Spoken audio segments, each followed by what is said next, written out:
علی بھی اگلا سوال ہے، آپ نے 23 فروری 2019 کو سید جواد نقوی صاحب کے مدرسہ عروۃ الوثقیٰ میں ہاتھ چھوڑ کر نماز پڑھی، جس کی پکچرز بھی سوشل میڈیا پر خوب وائرل ہوئیں۔ آپ کا یہ اقدام اہل سنت کے ہاں ایک مردہ سنت کو زندہ کرنے کے مترادف ہے۔ جزاک اللہ خیرہ۔ مہربانی فرما کر عوام الناس کی آسانی کے لیے ارسال الیدین کے دلائل بھی بیان فرما دیں، شکریہ۔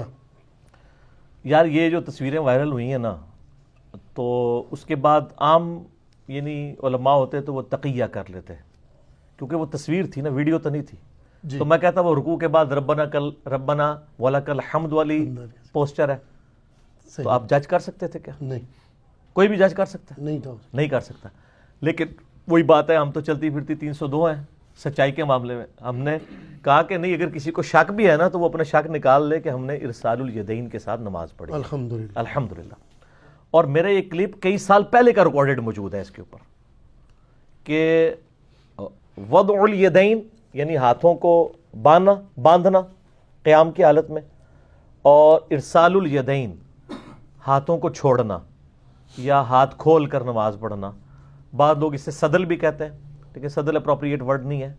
اپروپریٹ ورڈ جو ہے ارسال الیدین ہے، ہاتھ کو لٹکا کر نماز پڑھنا چھوڑ کر۔ تو یہ دونوں طریقے اللہ کے فضل سے سنت ہے، میں نے کوئی اس کے اوپر وہ معاملہ نہیں کیا، اور میں نے اس میں بتایا بھی تھا کہ ہم نے وہاں جا کے جو مسجد کے نوافل پڑھے ہیں وہ ہاتھ باندھ کے پڑھے ہیں، یہ میسیج دینے کے لیے کہ ایک سنی منہج کا بندہ اہل تشیع کی مسجد میں نماز پڑھ رہا ہے، تاکہ لوگوں کو میسیج ہو۔ اور جب امام کے پیچھے نماز پڑھنے کا وقت آیا تو مسلمانوں کی اجتماعیت کو شو کرنے کے لیے میں نے ہاتھ کھول کے نماز پڑھی، اس لیے کہ میں آلریڈی اس سنت کا قائل ہوں۔ ویسے تو یہ سب لوگ پڑھا رہے ہوتے ہیں، خصوصاً میں بریلوی دیوبندی حنفی بھائیوں کی بات کروں گا، وہ کہتے ہیں جب اہل حدیث ہمارے اماموں کے پیچھے نماز پڑھے نا تو ان کو چاہیے کہ یہ رفع الیدین نہ کیا کریں، تو کیونکہ امام کی پیروی کا حکم ہے، اور دوسرا یہ ہے کہ ذرا اجتماعیت مسلمانوں کی شو ہو۔ تو میں for the sake of argument agri.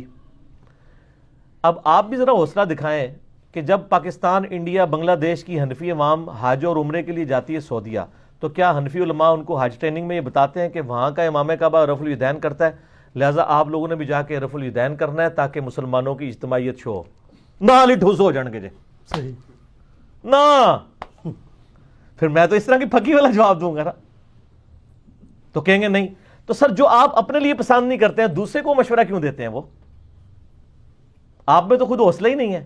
ویسے تو آپ کہانیاں کراتے ہیں سارے میرے نبی کے طریقے ہیں علیہ السلام، سنتیں ہیں، تو سر ان سنتوں کو بھی آپ زندہ کریں۔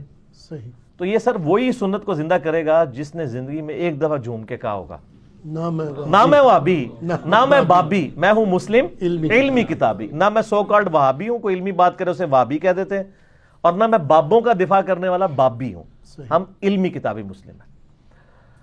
نبی صلی اللہ علیہ وآلہ وسلم سے ہاتھ چھوڑ کر نماز پڑھنے کی احادیث بھی موجود ہیں، لیکن کوئی بھی اصول محدثین پر جو مرفوع روایات ہیں وہ صحت کے درجے پر نہیں پہنچتی۔ طبرانی کے اندر ایک روایت موجود ہے سیدنا معاذ ابن جبل رضی اللہ تعالیٰ عنہ سے کہ نبی علیہ السلام تکبیر کہنے کے بعد ہاتھ چھوڑ کر نماز پڑھا کرتے تھے، لیکن یہی حدیث جو ہے وہ مجموع الزوائد کے اندر بھی موجود ہے، جو امام حیثمی ابن حجر اسقلانی کے استاد ہیں، انہوں نے مجموع الزوائد جو ہے احادیث کی کلیکشن کی ہے، انہوں نے یہ روایت طبرانی سے لے کے ساتھ لکھا ہے کہ اس میں خصیب بن جحدر ایک راوی ہے جو کہ کذاب راوی ہے، یعنی یہ اصول محدثین کے اوپر یہ روایت جو نبی علیہ السلام تک مرفوع ہوتی ہے وہ ضعیف ہے۔ البتہ موقوفاً کئی ایک روایتیں موجود ہیں نبی علیہ السلام کے اصحاب سے کہ وہ ہاتھ چھوڑ کر نماز پڑھا کرتے تھے، حتیٰ کہ المصنف ابن ابی شیبہ میں ایک پورا چیپٹر ہے، پہلے انہوں نے چیپٹر باندھا ہے ان اصحاب کا بیان جو ہاتھ باندھ کر نماز پڑھا کرتے تھے، اور اس کے بعد دوسرا چیپٹر باندھا ہے ان اصحاب کا بیان جو ہاتھ چھوڑ کر نماز پڑھا کرتے تھے، ارسال الیدین کرتے تھے، اور اس میں وہ حضرت عبداللہ ابن زبیر رضی اللہ تعالیٰ عنہ کا اثر لے کے آئے ہیں، اس کے علاوہ اور تابعین بھی، حسن بصری بھی، سعید ابن مسیب بھی، اور کئی اور اصحاب سے لے کے آئے ہیں، تابعین سے بھی، کہ وہ ہاتھ چھوڑ کر نماز پڑھا کرتے تھے۔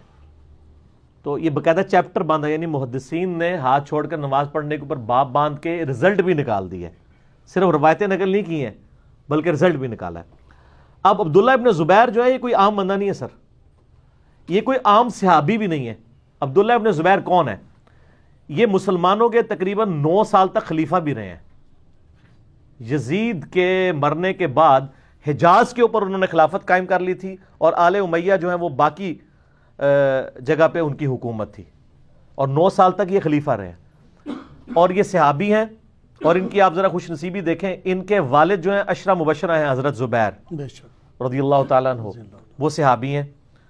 ان کے نانا حضرت ابوبکر الصدیق رضی اللہ تعالیٰ عنہ علیہ السلام صحابی بھی ہیں، خلیفہ راشد بھی ہیں، وہ ان کے نانا ہیں، کیونکہ ان کی والدہ اسماء بنت ابی بکر، وہ بیٹی ہیں حضرت ابوبکر کی، جس کا نانا ابو بکر ہو، جس کا باپ زبیر ہو، جس کی ماں سیدہ عائشہ کی بڑی بہن اسماء بنت ابی بکر ہو۔ اور سر اس سے بھی بڑھ کر میرے لیے جو عبداللہ ابن زبیر کے لیے محبت کا رشتہ ہے، وہ بخاری اور مسلم دونوں میں حدیث موجود ہے کہ جب مسلمان ہجرت کر کے مدینہ شریف آئے نا، تو کافروں نے یہ پراپوگنڈا شروع کر دیا کہ مسلمانوں پہ تو بندش ہوگی ہے، اب ان کا کوئی لڑکا پیدا نہیں ہوگا۔ تو ہجرت کے فوراً بعد جو سب سے پہلے بچہ پیدا ہوا وہ عبداللہ ابن زبیر تھے۔ اور بخاری مسلم کے الفاظ ہیں کہ نبی صلی اللہ علیہ وآلہ وسلم نے کھجور منگوا کے اپنا لعاب دہن اس پہ لگایا اور اپنے منہ میں چبا کے عبداللہ ابن زبیر کے منہ میں ڈالی۔ یار ایسا خوش نصیب کوئی شخص ہو سکتا ہے؟ گھٹی جو ہمارے یعنی اہل سنت اہل تشیع پورے مسلمانوں کے ہاں ایک سنت سمجھی جاتی ہے، گھٹی دینا سنت ہے، میٹھی چیز چبا کے دی۔ تو جس کو گھٹی دی ہوئی ہے نبی صلی اللہ علیہ وآلہ وسلم نے، اور یہ حضرت حسن و حسین سے بھی عمر میں بڑے ہیں، کیونکہ یہ ہجرت مدینہ کے فوراً بعد پیدا ہوئے ہیں۔ تو نبی علیہ السلام کی وفات کے وقت آلموسٹ ان کی 10-11 سال عمر تھی۔ حضرت حسن کی تقریباً 7-8 سال تھی، حضرت حسین کی 5 سے 6 سال تھی، تو یہ ان سے بڑے ہیں۔ تو یعنی میں بتانا چاہ رہا ہوں کہ یہ صحابی بھی ہیں، اور ان کو گھٹی نبی علیہ السلام نے دی ہوئی ہے۔ پھر آپ صحیح مسلم میں جا کر دیکھیں تو نبی علیہ السلام کی جو نماز کے طریقے کے اوپر کئی احادیث کے راوی عبداللہ ابن زبیر ہیں، جو اوپر تلے 4 احادیث ہیں صحیح مسلم میں کہ نبی علیہ السلام جب تشہد میں بیٹھتے تو دایاں ہاتھ دائیں زانے پر، بایاں ہاتھ بائیں زانے پر رکھتے، اور یہ درمیان کی انگلی اور انگوٹھے کو ملا کے ایک حلقہ بنا لیتے اور اپنی انگلی کو اٹھا لیتے، پوری تشہد میں انگلی یوں اٹھا کے رکھتے۔ اس حدیث کے راوی ہی حضرت عبداللہ ابن زبیر ہے۔ تو جو نبی علیہ السلام کی نماز کی نٹی گریٹیز روایت کر رہا ہے، اس نے نبی علیہ السلام کو نماز پڑھتے ہوئے نہیں دیکھا۔ اچھا، پھر صحیح مسلم میں ایک اور حدیث ہے، یہ جو آپ گرین کارڈ ہے ہمارا صبح شام کے اذکار والا، تو بلو ہے نا، یہ فرض نماز کے بعد والا، اس میں آپ ایک دعا پڑھتے ہیں فرض نماز کے بعد، لا الہ الا اللہ وحدہ لا شریک لہ، لہ الملک ولہ الحمد وہو علی کل شیء قدیر، لا حول ولا قوة الا باللہ، لا الہ الا اللہ ولا نعبد الا ایہ، مخلصین لہ الدین ولو کرہ الکافرون۔ اس دعا کا راوی کون ہے؟ عبداللہ ابن زبیر۔ عبداللہ ابن زبیر کی صحیح مسلم میں حدیث ہے، انہوں نے ممبر پہ بیان کیا کہ میں نے نبی علیہ السلام کو فرض نماز کے بعد یہ دعا مانگتے ہوئے خود سنا ہے۔ یعنی نماز کی اندر کی روایتیں، نماز کے بعد کی روایتیں کون شخص کر رہا ہے؟ عبداللہ ابن زبیر رضی اللہ تعالیٰ عنہ وعلیہ السلام۔ تو یہ وہ صحابی ہیں جنہوں نے نماز نبی اسلام کو پڑھتے ہوئے دیکھی ہے۔ اچھا، اب آپ کو ایک بڑی مشہور حدیث بتاؤں جو اہل حدیث کے ہاں بڑی معروف ہے۔ سنن کبریٰ البیہقی کے اندر ایک طویل روایت ہے جس میں رفع الیدین کی چین ثابت کرتے ہیں اہل حدیث۔ یہ بنیادی اہل حدیث کی دلیل ہے رفع الیدین پہ، کہ رفع الیدین جو ہے وہ تواتر کے ساتھ نقل ہوا ہے۔ وہ لمبی سی حدیث ہے، میں اس میں یعنی مختصر کرتا ہوں۔ حدیث کے راوی جو ہے نا وہ اس کو روایت کرتے ہوئے کہتے ہیں، اور ایک ایک راوی کا نام لیتے ہیں، میں نے اس کو دیکھا، میں نے اس کو دیکھا۔ میں خیر جہاں سے وہ مشہور لوگ شروع ہوتے ہیں میں وہاں سے سٹارٹ کرتا ہوں اس روایت کو، کہ عطا ابن ابی رباح کو کسی نے دیکھا کہ وہ رکوع میں جاتے وقت اور رکوع سے اٹھتے وقت رفع الیدین کرتے تھے۔ اس سے پہلے بھی 3-4 راویوں کے نام آتے ہیں۔ تو ان سے کسی نے پوچھا کہ آپ رفع الیدین کیوں کرتے ہیں؟ تو انہوں نے کہا کہ میں نے یہی سوال عبداللہ ابن زبیر سے کیا تھا کہ آپ رکوع میں جاتے وقت اور اٹھتے وقت رفع الیدین کیوں کرتے ہیں؟ تو انہوں نے کہا کہ میں نے یہی سوال حضرت ابوبکر صدیق اپنے نانا سے کیا تھا کہ آپ رکوع میں جاتے وقت رفع الیدین کیوں کرتے ہیں اور اٹھتے وقت؟ تو انہوں نے کہا کہ میں نے نبی صلی اللہ علیہ وآلہ وسلم کو کرتے ہوئے دیکھا. سبحان اللہ. تو عبداللہ ابن زبیر رضی اللہ تعالیٰ عنہ نے نماز کس سے سیکھی ہے؟ حضرت ابو بکر صدیق سے. اور حضرت ابو بکر صدیق رضی اللہ تعالیٰ عنہ علیہ السلام نے نماز کس سے سیکھی ہے؟ نبی صلی اللہ علیہ وسلم سے. اور عطا ابن ابی رباح کوئی عام تابعی نہیں ہے, ان کی فضیلت کے لیے اتنا ہی کافی ہے. امام حنیفہ رحمہ اللہ سے صحیح سند کے ساتھ تاریخ بغداد میں یہ قول ثابت ہے. وہ کہتے ہیں کہ میں نے روئے ارض پہ عطا ابن ابی رباح سے زیادہ جو ہے معزز شخص نہیں دیکھا, اس سے افضل شخص نہیں میں نے روئے ارض پہ دیکھا. اور یہی ان کا جو قول ہے اس بات کی دلیل ہے کہ امام حنیفہ رحمہ اللہ تابعی نہیں ہے, تبع تابعی ہیں. ورنہ اگر انہوں نے کسی صحابی کو دیکھا ہوتا تو وہ اس کا نام لیتے. ان کا میں نے روئے ارض پہ اپنی زندگی میں سب سے افضل شخص عطا دیکھا ہے, ورنہ وہ کہہ دیتے انس بن مالک دیکھے ہیں, یا میں نے ابو طفیل عامر بن واصلہ دیکھے ہیں. یہ بالکل اینڈ پہ فوت ہونے والے مسلمان ہیں. حتیٰ کہ کشف المحجوب میں علی بن عثمان حجویری صاحب نے امام حنیفہ رحمہ اللہ کو تابعین میں ذکر نہیں کیا, تبع تابعین والے چیپٹر میں ذکر کیا ہے. اور وہ کتاب آج سے 1000 سال پہلے لکھی گئی ہے. 465 ہجری میں کشف المحجوب جو والے آتھر جو ہیں فوت ہوئے ہیں, وہ اس زمانے میں ان کو تبع تابعین میں شمار کر رہے ہیں. یعنی حنفیوں کے ہاں بھی یہ چیزیں موجود ہیں کہ وہ تبع تابعین میں سے. اچھا, اس حدیث میں عبداللہ ابن زبیر کا ثابت ہو گیا کہ انہوں نے نماز کس سے سیکھی ہے؟ حضرت ابو بکر سے. اور حضرت ابو بکر نے آپ صلی اللہ علیہ وسلم سے. تو عبداللہ ابن زبیر اگر ہاتھ چھوڑ کے نماز پڑھ رہے ہیں تو یہ کس کی نماز ہوئی؟ آپ صلی اللہ علیہ وسلم کی. کیونکہ آپ نے رفع الیدین کی پوری چین عبداللہ ابن زبیر سے ثابت کی ہوئی ہے. اور اسی عبداللہ ابن زبیر سے المصنف ابن ابی شیبہ میں موجود ہے کہ وہ ہاتھ چھوڑ کے نماز پڑھتے تھے. تو اب یہ کوئی کہنا شروع کر دے کہ جی یہ ان کا ذاتی عمل تھا, نعوذ باللہ من ذالک, یہ آپ کیسے کہہ سکتے ہیں؟ اس کو سپورٹیو ایک کمزور روایت ہے, البانی صاحب تو اس کو صحیح کہتے ہیں, اور میں یہ سنن کبری البیہقی کی بنیاد پہ اس روایت کو صحیح سمجھتا ہوں. شیخ زبیر صاحب اسے کمزور کہتے ہیں, البانی صاحب صحیح کہتے ہیں. ابو داؤد کے اندر روایت ہے کہ عبداللہ ابن عباس رضی اللہ تعالیٰ عنہما کہتے ہیں جس نے نبی علیہ السلام کی نماز دیکھنی ہو نا وہ عبداللہ ابن زبیر کی نماز دیکھے. سبحان اللہ. ہائے ہائے ہائے. اور یہ سنن کبری البیہقی والی سے بھی ثابت ہو گیا نا, عطا ابن ابی رباح والی جو چین ہے.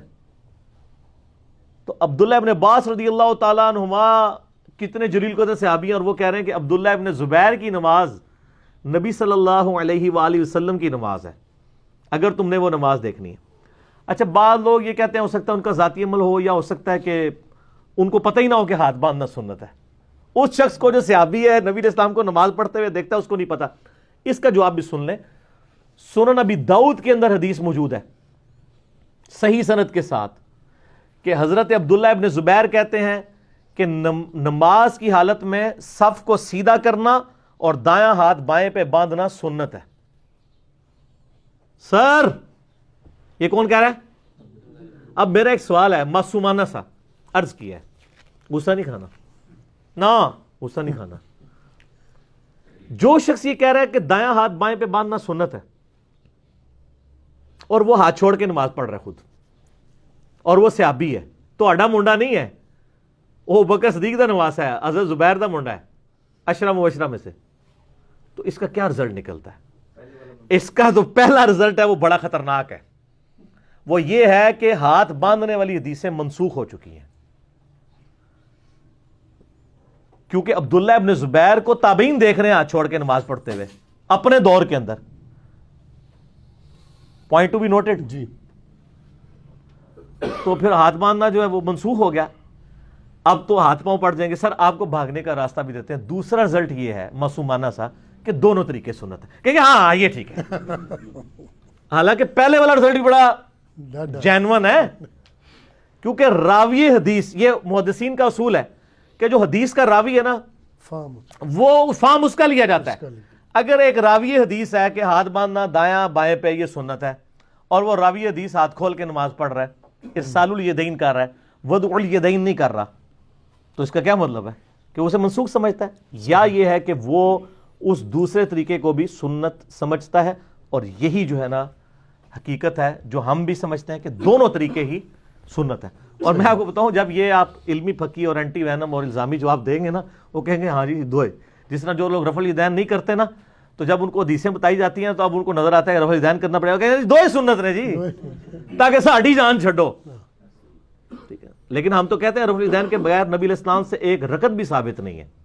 میرا یوٹیوب پہ کلپ بھی ہے کہ سنی اور شیعہ کی نماز ایک ہے سوائے حنفیوں کے. سجدوں میں رفع الیدین اہل تشیع کرتے ہیں. میں نے جز رفع الیدین امام بخاری کی کتاب سے ثابت کیا ہے کہ انس ابن مالک 2 سجدوں کے دوران رفع الیدین کرتے تھے, اور ساتھ امام بخاری نے باقاعدہ لکھا ہے کہ نبی علیہ السلام سے تو ثابت نہیں ہے لیکن انس ابن مالک سے ثابت ہے. میں زیادہ بہتر اس کو سمجھتا ہوں, لیکن اس کو انہوں نے غلط بھی نہیں کہا.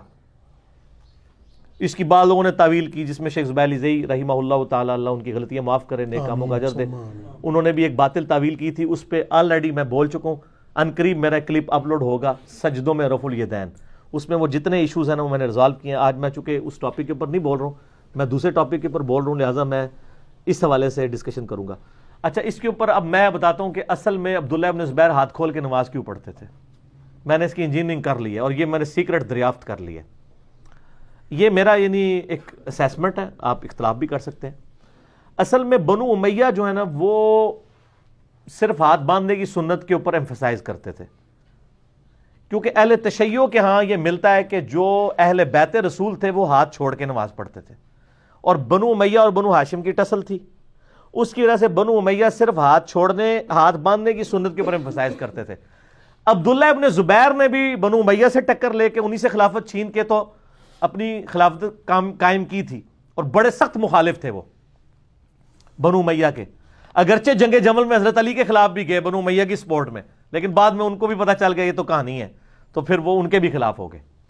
عبداللہ ابن زبیر بنو امیہ کی ٹسل میں مردہ سنت کو زندہ کرتے تھے, چونکہ ان کو تو پبلکلی لوگ دیکھتے تھے نماز پڑھتے ہوئے. تو کسی صحابی تابعی سے ثابت کرے نا کہ انہوں نے عبداللہ ابن زبیر کو کہا ہو کہ تو نبی کا صحابی ہو کے اور ابو بکر کا نواسا ہو کے اور حضرت زبیر کا بیٹا ہو کے حضرت عائشہ کا بھانجا ہو کے تو ہی غلط نماز پڑھ رہا ہے. کوئی چھپا ہوا کسی غار میں چھپا ہوا صحابی تو نہیں تھا, وہ خلیفہ تھا, روزانہ 5 وقت نماز پڑھاتا تھا آ کے مکہ شریف کے اندر, لوگ دیکھتے تھے, کسی نے نہیں ٹوکا, اس لیے وہ پتہ تھا یہ سنت ہے. اور وہ بھی جان بوجھ کے, اللہ کا شکر ہے کہ ان کی برکت سے یہ سنت پھر کتابوں تک آئی ہے اور قائم رہی ہے. وہ ہاتھ چھوڑ کے نماز پڑھتے تھے جان بوجھ کے. اور اس کے ثبوت میں آپ کو بخاری مسلم کی میں ایک حدیث بتاؤں, صحیح بخاری میں بھی ہے مسلم میں بھی, کہ سیدہ ام حبیبہ جو ہماری ماں ہے, حضرت معاویہ رضی اللہ تعالیٰ عنہ کی بہن اور نبی علیہ السلام کی زوجہ, ان کے بارے میں بخاری مسلم دونوں میں آتا ہے کہ جب ان کے باپ فوت ہوئے نا حضرت ابو سفیان رضی اللہ تعالیٰ عنہ, تو شام سے خبر آئی, تو 3 دن کے بعد انہوں نے خوشبو منگوا کے اپنے جسم پہ ملی, اور لوگوں نے کہا تھوڑا پیو مرے ہے, آپ کا تو باپ مرا ہے. انہوں نے کہا میں تم کو یہی تو بتانا چاہتی ہوں کہ میں نے نبی علیہ السلام سے سنا تھا کہ جو عورت اللہ اور یوم آخرت پر ایمان رکھتی ہے اس کے لیے حلال نہیں ہے کہ کسی میت پہ 3 دن سے زیادہ سوگ کرے, سوائے اپنے خاوند کے جس پہ 4 مہینے 10 دن کرے گی. اچھا, یہ سوگ ختم کرنے کا اتنا بڑا اعلان کرنا ضروری تو کوئی نہیں تھا, جان بوجھ کے اعلان کرنا اس لیے تھا تاکہ لوگوں کی بت پرستی ختم ہو, لوگوں کے فرسودہ خیالات ختم ہو, ورنہ اس کے بغیر بھی تو سوگ ختم ہو سکتا تھا. اعلانیہ سوگ ختم کرنا خوشبو لگا کے 3 دن کے بعد جس کا باپ مرا ہوا ہے, اس سے اندازہ لگائیں کہ ان کو شریعت عزیز تھی ماں باپ سے بڑھ کر, بے شک. اور وہ اعلان اسی کے تحت میں سمجھتا ہوں کہ عبداللہ ابن زبیر رضی اللہ تعالیٰ عنہما وعلیہم السلام وہ آل امیہ سے مخالفت کے لیے یہ معاملہ کیا کرتے تھے. 2015 کی بات ہے جی,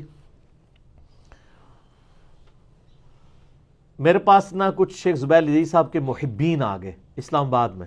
ان دنوں میں لوگوں سے مل لیا کرتا تھا درس کے علاوہ بھی. اسلام آباد والے گھر میں آئے, وہ 5 بھائی تھے, تو میرے بھی لیکچر سنتے تھے. شیخ زبیر صاحب کے علاقے کے تھے, اٹک کے نا. تو میرے پاس آئے, اور یعنی وہ پڑھے لکھے تھے, علماء لیول کے لوگ تھے, ان میں جو کتابیں پڑھے ہوئے بھی تھے. تو ڈسکشن شروع ہوئی نا, تو وہ ارسال الیدین کے اوپر بات شروع ہوگی, ہاتھ چھوڑنے کے اوپر. تو وہ کہنے لگے وہ تو جی شیخ زبیر صاحب تو اس حدیث کی تعویل کرتے تھے. حقیقت بات ہے, شیخ زبیر علیزئی صاحب یہ کہتے تھے یہ جو عبداللہ ابن زبیر کا ارسال الیدین ہے نا, یہ رکوع کے بعد وہ ہاتھ چھوڑتے تھے, رکوع سے پہلے وہ بھی باندھتے تھے. حالانکہ امام ابن ابی شیبہ نے کیا باب باندھا ہے کہ ان اصحاب کا بیان جو ہاتھ باندھ کر نماز پڑھتے تھے وہ تو قیام کا ذکر کر رہے ہیں, اور ان اصحاب کا بیان جو ہاتھ چھوڑ کے نماز پڑھتے تھے. تو کہنے لگے یہ تعویل. میں نے کہا یار یہ تعویل باطل ہے, کیونکہ امام ابن ابی شیبہ نے تو باب باندھ کے اس کو فرق کیا. تو پھر میں نے ان کو ایک علمی پھکی دی.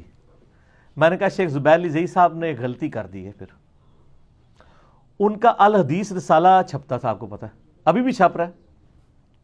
اس میں جو 77 نمبر رسالہ ہے نا ان کا، اس میں انہوں نے ایک مضمون لکھا دیوبندیوں کے خلاف، الیاس گھمن صاحب کے خلاف. اس میں وہ ان کو اینٹی وینم دے رہے تھے. الیاس گھمن صاحب کا یہ دعویٰ تھا اس میں ان کے جو مضمون کے اندر کہ جی محدثین جو ابواب بعد میں باندھتے ہیں نا، وہ ابواب اس چیز کی دلیل ہوتے ہیں کہ جو پچھلا باب باندھا تھا اس کی حدیثیں منسوخ ہیں. یہ ایک تھم رول تو نہیں ہے لیکن اکثر اوقات ایسے ہوتا بھی ہے جی، کہ صحیح مسلم میں آپ دیکھیں گے پہلا باب ہوگا کہ آگ پہ پکی ہوئی چیز کھا کر وضو کرنے کا بیان. پہلے تھا کہ جو آگ پہ پکی ہوئی چیز کھائے تو وضو ٹوٹ جاتا تھا. پھر امام مسلم اگلی حدیث لے کے آئے، اس کے اوپر باب باندھا گیا. امام نبوی نے باب باندھا کہ آگ پہ پکی ہوئی چیز کھانے کے بعد وضو نہ کرنے کا بیان. تو ظاہر ہے وہ منسوخ ہو گیا. یہ ہوتا ہے ایسے، یہ یعنی ایک طریقہ ہے، لیکن یہ کوئی تھم رول نہیں ہے. اچھا، اب یہ چونکہ تھم رول نہیں ہے، اب ہوا یہ ہے کہ احادیث کی کتابوں میں، جامعہ ترمذی میں، سنن نسائی میں اور ابو داؤد کے اندر رفع الیدین والی حدیثوں کے بعد ان محدثین نے باب باندھے ہیں رفع الیدین میں رخصت کا بیان. اور اس میں وہ ابن مسعود کی حدیث لے کے آئے کہ وہ نماز کی ابتدا میں صرف رفع الیدین کیا کرتے تھے. تو اس سے الیاس گھمن صاحب نے یہ رزلٹ نکالا، اس سے پتہ چلا رفع الیدین منسوخ ہے کیونکہ یہ باب بعد میں باندھا گیا. حالانکہ الیاس گھمن صاحب آپ سر ان حدیثوں کے ساتھ محدثین کے کمنٹس بھی پڑھیں. امام ابو داؤد نے لکھا ہے وَلَيْسَ بِصَحِيحٍ عَلَى هَذَا الْمَعْنَى، یہ حدیث صحیح نہیں ہے. امام ترمذی نے اس سے پہلے عبداللہ ابن مبارک کا قول نقل کیا ہے کہ جو رفع الیدین کرتا ہے اس کی عبداللہ ابن عمر والی حدیث ثابت ہے نبی علیہ السلام سے، اور جو نہیں کرتا اس کی دلیل عبداللہ ابن مسعود کی حدیث ثابت ہی نہیں ہے. ٹھیک ہے، تو وہ بھی ساتھ آپ پڑھ لیتے. کرتے کرتے نا پھر شیخ زبیر صاحب نے 10 مثالیں دی ہیں کہ میں آپ کو 10 مثالیں ایسی دیتا ہوں ابواب کی ترتیب کی جس کو آپ بھی ماننے کے لیے تیار نہیں ہوں گے. اس میں انہوں نے 5ویں مثال دی ہے کہ مصنف ابن ابی شیبہ میں پہلے چیپٹر ہے، اس کا نام ہے ان اصحاب کا بیان جو ہاتھ باندھ کے نماز پڑھا کرتے تھے، اور اس سے اگلا چیپٹر ہے ان اصحاب کا بیان جو ہاتھ چھوڑ کے. تو انہوں نے کہا اگر آپ کا اصول مان لیا جائے نا تو ہاتھ باندھ کے نماز پڑھنا منسوخ ہے، کیونکہ بعد والا چیپٹر وہ یہ انہوں نے اس کو پھکی دی، لیکن یہ پھکی ان کو خود بھی چلی گئی. کیوں؟ کہ انہوں نے اس میں مان لیا کہ یہ قوما نہیں ہے، قیام ہے. تو سر ایک دفعہ پھر محبت سے کہہ دیں کہ نہ میں وابی نہ میں بابی، میں ہوں مسلم علمی کتاب. میں شیخ زبیر صاحب کو مجھے لوگ کہتے ہیں میں کوئی مقلد نہیں سر. جب میں نے یہ ان کے سامنے مثال رکھی نا تو وہ بھی جس طرح آپ کہہ مار کے ہنسے ہیں نا، وہ بھی کہہ مار کے ہنسے کہ واقعی شیخ صاحب نے تو اپنے آپ کو بھی پھکی دے دی ہے. کیونکہ انہوں نے تو مضمون جو توضیح الاحکام ان کے فتاوی علمیہ میں تو انہوں نے لکھا تھا یہ قومے والا ہے، اور جب الیاس گھمن کو جواب دے رہے ہیں تو اس وقت وہ کہہ رہے ہیں کہ دیکھو قیام میں ہاتھ باندھنے والا چیپٹر پہلے ہے اور چھوڑنے والا بعد میں ہے، تو اس اعتبار سے تو باندھنا منسوخ ہوا. چلیں وہ الزامی جواب ہی دے رہے تھے، لیکن یہ تو مان گئے نا کہ یہ قیام ہے، قوما نہیں ہے. صحیح، ٹھیک ہے نا. بالکل.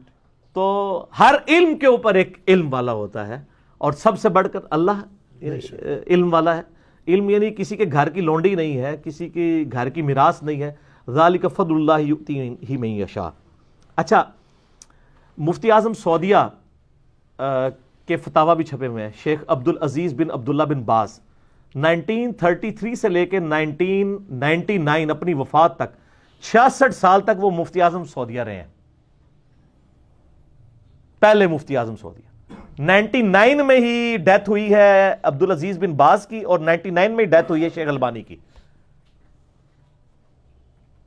تو ان سے نہ کسی سے، ان کے فتوے اردو میں بھی چھپے ہیں، ان سے کسی نے سوال پوچھا کہ یہ رکوع کے بعد جو ہاتھ باندھتے ہیں، تو وہ یہ قائل تھے کہ رکوع کے بعد بھی ہاتھ باندھنے چاہیے. تو اس کے اوپر انہوں نے بحث کی کہ جی وہ رکوع کے بعد ہاتھ چھوڑنے کی کوئی دلیل موجود نہیں ہے، قیام میں بھی ہاتھ باندھیں پھر اور بعد میں بھی آپ باندھیں، قومے کے اندر بھی. کرتے کرتے نا اینڈ پہ وہ جا کے لکھتے ہیں کہ لیکن یہ یاد رکھیں کہ نماز میں ہاتھ باندھنا یہ نماز کے ارکان میں سے نہیں ہے. اگر کوئی ہاتھ چھوڑ کے نماز پڑھتا ہے تو اس کی نماز بھی بالکل درست ہے، لہٰذا اس پہ جھگڑا نہ کھڑا کیا جائے. تو سر میں اہل حدیثوں سے بھی ریکویسٹ کروں گا کہ سپوز اگر آپ اس کو جو ہے وہ ہم سے کوئی دشمنی کرنا بھی چاہتے ہیں تو آپ کے مفتی اعظم نے بھی مانا ہوا ہے کہ یہ بنیادی ارکان میں سے نہیں ہے. اگر کوئی ہاتھ چھوڑ کے پڑھتا ہے اس کو پڑھنے دیں. اگرچہ ہم آپ کے مفتی اعظم کے سامنے بھی یہ دلائل رکھتے تو وہ بھی انشاءاللہ مان جاتے. آپ کو تو مان لینا چاہیے کیونکہ آپ تو کہتے ہیں ہم کسی کے مقلد نہیں ہیں. لیکن میں نے ان کے گھر کا حوالہ اس لیے دیا کہ میرے ساتھ ایک حادثہ ہوا یہاں جیلم کی ایک اہل حدیث مسجد میں تو آپ کو پتا ہے کہ چلتی پھرتی 302 ہوں، تو اہل حدیث کی مسجد میں نے جو ہے نا وہ اس سنت پہ عمل کرنے کے لیے ہاتھ چھوڑ کے نماز پڑھی، تو وہ اس مسجد کے کچھ کرتے دھرتے میرے پیچھے پڑ گئے. تو میں نے ان کو کہا بھی عبداللہ ابن زبیر کی سنت ہے اور یہ سارے دلائل رکھے، وہ مانا ہی نہ. پھر میں نے ان کو کہا آپ کو پتا ہے کہ عبداللہ بن باز کا فتویٰ موجود ہے کہ ہاتھ چھوڑ کے جو نماز پڑھتا ہے اس کی نماز بالکل صحیح ہے، اگرچہ ہم اس سے سنت کے قریب نہیں مانتے لیکن نماز درست ہے، کیونکہ ہاتھ باندھنا نماز کے ارکان میں سے نہیں ہے. نماز کا رکن قیام ہے، قیام ہاتھ باندھ کے ہو تو ہم کہتے ہیں سنت ہے، اگر کوئی ہاتھ کھول کے کرتا ہے تو ہم اس کو جواز کی حد تک مانتے ہیں، کوئی حرج نہیں. کہتا ہے انہوں نے لکھا ہے، جیسے پھر ٹھیک ہے. تو سر پھر تقلید اور کیا ہوتی ہے؟ آپ بھی تو انجانے میں تقلید کر رہے ہیں نا. تو یہ اللہ کا شکر ہے کہ بن باز نے یہ بات لکھ دی، کم از کم ہم ان لوگوں کو دکھا تو سکتے ہیں. اس سے بھی آگے امام مالک رحمہ اللہ، جن کی زندگی پوری مدینہ شریف گزری ہے، کئی تابعین کی انہوں نے صحبت کی ہے. ان کی جو فقہ کی بنیادی کتاب ہے المدونۃ الکبریٰ، جیسے حنفیوں کی ہے نا شرح معانی الاثار، جسے طحاوی شریف بھی کہتے ہیں، امام طحاوی المتوفی 321 ہجری، اور اس کے بعد ہدایہ تو بہت بعد میں لکھی گئی ہے. طحاوی شریف بنیادی ان کی فقہ کی کتاب ہے. اس طرح مالکیوں کی بنیادی فقہ کی کتاب کون سی ہے؟ المدونۃ الکبریٰ. اس کے اوپر پوری فقہ مالکی بیس ہے. اس میں ڈائریکٹ امام مالک سے سوال پوچھے گئے، انہوں نے جواب دیے ہمیں. ٹھیک ہے. المدونۃ الکبریٰ میں امام مالک سے پوچھا گیا، سر یہ میری طرف متوجہ رہنا ہے، بڑی میٹھی میٹھی باتیں ہیں. ان سے پوچھا گیا کہ آپ نماز میں ہاتھ باندھنے کے بارے میں کیا کہتے ہیں؟ تو امام مالک نے فرمایا کہ نماز میں، فرض نماز میں ہاتھ باندھنے کی کوئی دلیل میرے علم میں نہیں ہے، نماز تو ہاتھ چھوڑ کے پڑھنی چاہیے. اچھا، البتہ نفلی نماز میں چونکہ قیام لمبا ہوتا ہے، لوگ قرآن بھی پڑھتے تھے، 1 گھنٹے کی تراویح پڑھنی ہے، تو اگر آپ کے ہاتھ ارسال الیدین میں تھک جائیں تو ہاتھوں کو سکون پہنچانے کے لیے تھوڑی دیر کے لیے آپ ہاتھ باندھ سکتے ہیں، جواز. اور ان کا یہ اجازت میں صرف نفلی نماز کے لیے دے رہا ہوں، فرض نماز آپ سنت کے مطابق ہاتھ چھوڑ کے پڑھیں. یہ امام مالک کہہ رہے ہیں المدونۃ الکبریٰ میں. ٹھیک ہے. یہاں پہ بعض سلفی کہتے ہیں وہ دیکھیں جی وہ کتاب کنٹراورشل ہے. سر آپ کے کہنے سے کنٹراورشل نہیں بنے گی، فقہ مالکی تواتر کے ساتھ نقل ہوئی ہے، وہ اس کتاب کو بنیادی کتاب مانتے ہیں. صحیح. ٹھیک ہے نا. البتہ الموطا امام مالک، جو امام مالک کی کتاب ہے، اس میں انہوں نے وہ روایتیں لی ہیں، وہی روایت بخاری میں بھی آئی ہے، امام مالک سے ہی امام بخاری نے لی ہے. الموطا امام مالک میں موجود ہے کہ دایاں ہاتھ بائیں پہ رکھنا یہ سنت ہے. سال ابن سعد السعدی کہتے ہیں کہ اگلے زمانوں میں ہمیں حکم دیا جاتا تھا کہ ہم اپنا دایاں ہاتھ بائیں ہاتھ پر رکھیں، لیکن اہل تشیع اس روایت کی تعویل کرتے ہیں. یہ روایت بخاری میں بھی ہے. وہ کہتے ہیں اس میں انہوں نے یہ تو نہیں کہا کہ نبی علیہ السلام کے زمانے میں حکم دیا جاتا تھا، کیونکہ ابو حازم تابعی کہتا ہے کہ میرا خیال ہے کہ وہ اسے مرفوع کرتے تھے، مجھے کنفرم نہیں ہے کہ یہ حکم نبی علیہ السلام کی طرف سے تھا یا کوئی اور دیتا تھا. اہل تشیع کہتے ہیں یہ آل امیہ حکم دیتی تھی کہ صرف ہاتھ باندھ کے ہی نماز پڑھو. سر وہ کہتے ہیں الفاظ فٹ ان ہے کہ اگلے زمانوں میں ہمیں حکمن یہ کام کروایا جاتا تھا. ہم کہتے ہیں کہ یہ حکم سے مراد نبی علیہ السلام کا حکم ہے. وہ کہتے ہیں راوی نے نبی علیہ السلام کا ذکر نہیں کیا. یعنی ہم تو خیر دونوں کی سنت مانتے ہیں، تو اس کی وہ تعویل اس اعتبار سے بھی کرتے ہیں. بہرحال الموطا امام مالک میں ہاتھ باندھنا ہے، اور جو ان کی فقہ کی اسٹیبلش کتاب ہے المدونۃ الکبریٰ اس میں چھوڑنا ہے. تو ظاہر ہے پھر اس کی حیثیت ثانوی ہوگی. المدونۃ الکبریٰ کی جو حیثیت ہے وہ پھر پرائرٹی بھی ہو جائے گی، کیونکہ وہ اس کو فالو کر رہے ہیں. تو آپ چلے جائیں. مالکیوں میں اس وقت بھی 2 گروہ ہیں، لیکن زیادہ تر ہاتھ چھوڑ کے نماز پڑھتے ہیں. مالکی میجارٹی ہاتھ چھوڑ کے نماز پڑھتے ہیں. سوڈان کے اندر چلے جائیں، موریتانیہ میں چلے جائیں، ایون آپ فلسطین میں چلے جائیں، آپ کو جو مالکی ہیں وہ ہاتھ چھوڑ کے نماز. میں نے اسلام آباد میں کئی اسلامک یونیورسٹی کے اندر اسٹوڈنٹس ہیں جو مالکی ہیں، خصوصاً حبشی جتنے ہیں نا وہ مالکی ہیں. تو آپ نے دیکھا ہوگا، ہاں یہ اسلامک یونیورسٹی کے اسٹوڈنٹ ہیں، ان سے پوچھ لیں کہ وہ ہاتھ چھوڑ کے نماز پڑھتے ہیں نا. تو وہ اور اپنے آپ وہ مالکی کہتے ہیں، اور رافضی تو نہیں کہتے نا، مالکی ہیں. تو وہ مالکی ہیں اور وہ المدونۃ الکبریٰ کو فالو کر رہے ہوتے ہیں. اچھا، ایک اور روایت ہے ابو داؤد کے اندر کہ نبی علیہ السلام نے صدل کرنے سے منع کیا. اب یہ اتنی بڑی بے ایمانی کی، وہ کہتے ہیں نبی علیہ السلام نے تو صدل سے منع کیا ہوا ہے، حالانکہ وہ صدل کون سا تھا؟ وہ کپڑا لٹکانا، گلے میں لٹکانا. اب وہ دونوں کو صدل ہی کہا جاتا ہے. انہوں نے جیسا کہ صحیح مسلم میں حدیث ہے نا کہ نبی علیہ السلام نے رفع ایدیکم، اپنے ہاتھوں کو کیوں بلند کرتے ہو؟ وہ سلام کے وقت گھوڑوں کی دموں والی حدیث جو ہے وہ پکڑ کے حنفیوں نے اہل حدیثوں کی رفع یدین پہ لگا دی، تو اہل حدیثہ نے بھی وہی کام کیتا ہے، صدل کا لفظ پکڑا اور کہا نبی علیہ السلام نے صدل سے منع کیا۔ وہ صدل یہ ہے کہ کوئی گلے میں کپڑا لٹکائے اور اس کی دونوں یہ چیزیں لٹک رہی ہوں، تو یوں یہ ایسے دونوں طرف نہیں لٹکنی چاہیے، ایسے پیچھے کر لے اسے، ٹھیک ہے۔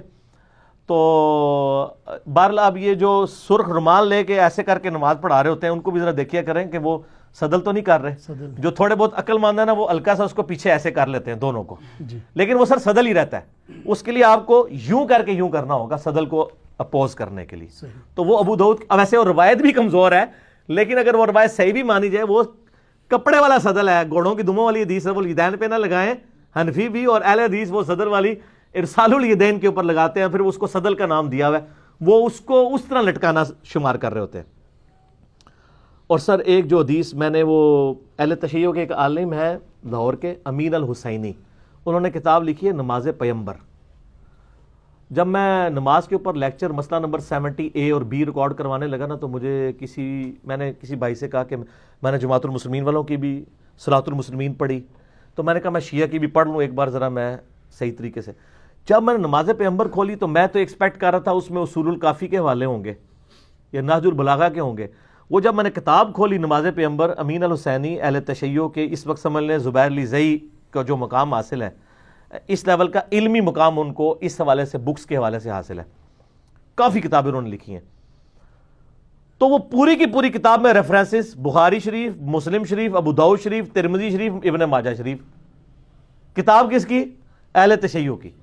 میں بڑا حیران ہوا، وہ میں جب حدیث پڑھی نا تو ادھر سے مجھے ایک ٹروتھ ریویل ہوا۔ میں ان کا نام اس لیے لے رہا ہوں کہ میں علمی خیانت نہیں کرتا، میں کسی کی اچیومنٹ کو اپنی اچیومنٹ بنا کے قطر نہیں پیش کرتا، یہ جرم ہے بہت بڑا۔ ان کی کتاب میں نے جب پڑھی نا تو اس میں انہوں نے ایک ٹروتھ ریویل کیا، اہل حدیث کے بچے کو ابو حمید سعدی والی جو روایت ہے 10 صحابہ کی موجودگی میں جو انہوں نے نماز کا طریقہ سکھایا تھا، یاد ہے نا؟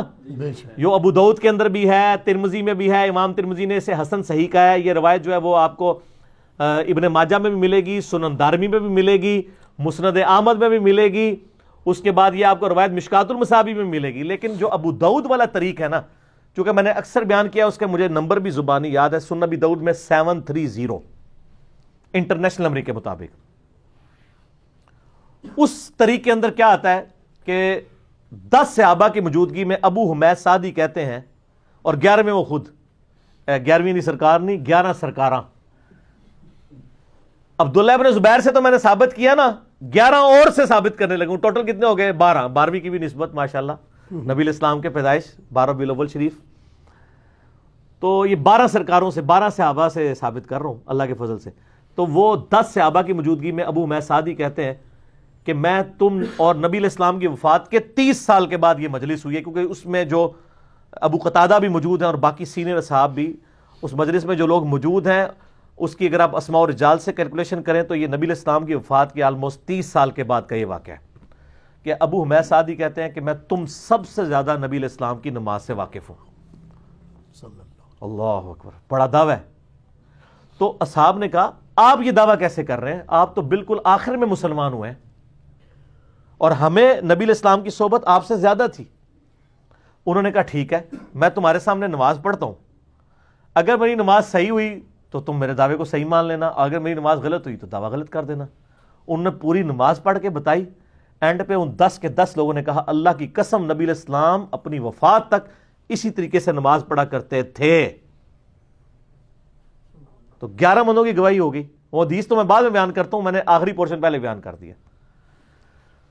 11 سرکاراں کہ اسی طرح نماز پڑھا کرتے تھے۔ اچھا، اس سے یہ بھی پتا چلا کہ جو سب سے آخر میں مسلمان ہو رہا ہے تو یہ کہتے ہیں نا جی وہ پہلے تھا بعد میں منسوخ ہو گیا، وہی کام ختم ہو گیا۔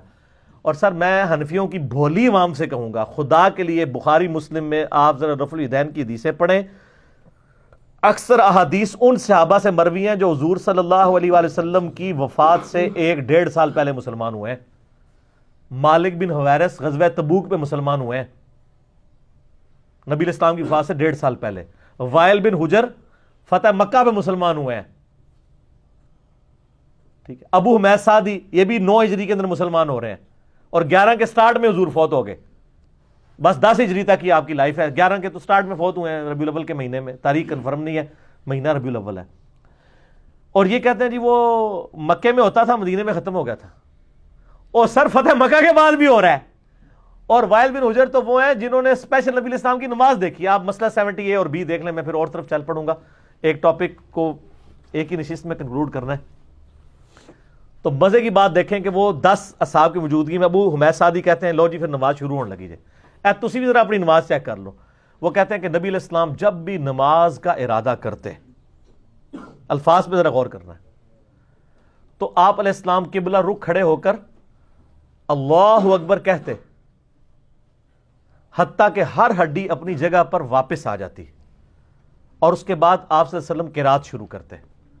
پھر جب آپ صلی اللہ علیہ وآلہ وسلم رکوع کا ارادہ کرتے, پھر دونوں ہاتھوں کو کندھوں تک اٹھاتے حتیٰ کہ ہر ہڈی اپنی جگہ پر واپس آ جاتی. ٹھیک ہے. پھر جب رکوع سے سر اٹھاتے, پھر سمیع اللہ لمن حمیدہ کہتے اور دونوں ہاتھوں کو کندھوں تک اٹھاتے حتیٰ کہ ہر ہڈی اپنی جگہ پر واپس آ جاتی. پھر سجدے کے لیے جھکتے. اچھا, وہ پھر ہر جگہ ہاتھوں کی پوزیشن بتاتے ہیں کہ رکوع میں ہاتھ گھٹنوں پہ رکھتے اور بالکل یہ سیدھے کر دیتے. سجدوں میں دونوں کانوں کی سیدھ میں دونوں ہاتھ رکھ کے سجدہ کرتے. پھر 2 سجدوں کے درمیان جب بیٹھتے تو ہاتھ زانوں کے اوپر رکھتے, اور اس طرح وہ کرتے کرتے وہ اینڈ پہ پھر جا کے نا چوتھی رکعت میں کہتے ہیں تورک بیٹھتے, یعنی دایاں پاؤں کھڑا کر کے باؤں گزار کے لیفٹ سرین پہ بیٹھتے اور انگلی کا یوں ہلکا بنا کے اشارہ کرتے. یہ بھی سب کچھ انہوں نے روایت کیا ہے. تو سارے پھر صاحب کہتے ہیں کہ اللہ کی قسم نبی علیہ السلام اسی طرح نماز پڑھا کرتے تھے. اچھا, یہ روایت لکھی امین الحسینی صاحب نے. انہوں نے کہا کہ سر اس روایت سے اہل تشیع کی نماز ثابت ہوتی ہے کیونکہ اس میں ہاتھ باندھنے کا ذکر کوئی نہیں ہے. دوسرے کہتے ہیں نہیں سر وہ عدم ذکر ہے. نا پرانیاں گلاں, عدم ذکر کہاں سے ہوا میرے بھائی؟ یہ تو خود روایت بول کے کہہ رہی ہے آپ کو. ابو داؤد والا طریق پڑھ رہا ہوں, ترمذی والا لمیٹڈ طریق ہے, ابو داؤد کا ڈیٹیل ہے. میں آپ سے پوچھتا ہوں, وہ کہہ رہے ہیں نبی علیہ السلام جب نماز کا ارادہ کرتے تو قبلہ رخ کھڑا ہو کر دونوں ہاتھ کندھوں تک اٹھاتے حتیٰ کہ ہر ہڈی اپنی جگہ پر واپس آ جاتی. تو وہ سٹارٹ کہاں سے لیا تھا ہڈی نے؟ جب آپ نماز کا ارادہ کرتے ہیں تو کہاں سے ہاتھ سٹارٹ کرتے ہیں؟ ایسے ہی کھڑے ہوتے ہیں نا. اچھا, اور پھر رکوع کے بعد بھی تو وہیں واپس آنی ہے نا جہاں پہلے آئی بھی تھی.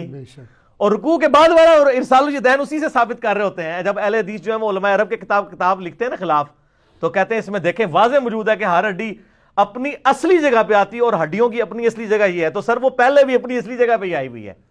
تو بیسیکلی انہوں نے ہاتھ باندھے ہی نہیں تھے, وہ ہاتھ چھوڑ کے ہی نماز پڑھی ہے انہوں نے. پھر وہ 10 اصحاب ایک ایسے شخص سے نماز دیکھ رہے ہیں کہ جس نے مین نماز کا رکن چھوڑ دیا ہے. اگر انہوں نے فاتحہ یا ثنا چھوڑی ہے نا تو وہ نماز کی پوسچر بتا رہے ہیں. سبحان ربی العظیم بھی اس میں کوئی نہیں ہے, اس لیے کہ وہ اذکار کا ذکر نہیں کر رہے, وہ بتا رہے ہیں کہ نبی علیہ السلام کے پوسچر کیسے ہوتے تھے. یوں رکوع, وہ ہر جگہ ہاتھوں کی اور پاؤں کے پوسچرز بتا رہے ہیں. مقصد سبحان ربی العظیم یا سبحان ربی الاعلی نہیں ہے بتانا, اس کا تو عدم ذکر ہوگا. وہ پوسچرز بتا رہے ہیں کہ قیام کیسا ہوتا تھا, رکوع کیسا ہوتا تھا.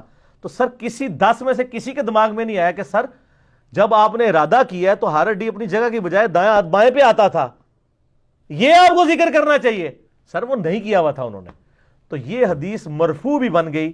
عبداللہ ابن زبیر کا عمل تو تھا, یہ 11 صحابہ سے یہ بھی ثابت ہو گیا کہ نبی علیہ السلام بھی ہاتھ چھوڑ کر نماز پڑھا کرتے تھے, اور یہ بہت زبردست دلیل ہے. اور یہ ایسی دلیل ہے کہ جس کے آگے جب میں نے پہلی بار وہ پڑھا نا تو میں پھر اس کے اوپر قائل ہو گیا. میں نے کہا یار یہ بہت سٹرانگ چیز ہے. اور دیکھیں ابو داؤد تو اہل سنت کی کتاب ہے, اور جب ہم اہل سنت کے منہج کی بات کر رہے ہیں پھر ہم کسی کو نہیں کہیں گے یار منو کو پیش کی ہے. بھائی میری کتاب ہے تو میں اس کو ایکسیپٹ کروں گا, چاہے وہ کسی کو بھی سپورٹ کرے. بخاری مسلم میں احادیث رفع الیدین والی بھی مانیں گے, آل امیہ کے خلاف جو احادیث آئی ہیں وہ ہم نے ریسرچ پیپر کربلا والا لکھ دیا, وہ بھی مانیں گے. ہم 2 نمبری تو نہیں کریں گے کہ میٹھا میٹھا ہپ ہپ تھے, کوڑا کوڑا تھو تھو. اچھا, یہ ابو حمید سعدی کی حدیث کا ایک حصہ نا بخاری شریف میں بھی ہے, پتہ ہے آپ کو, 10 صحابہ والی.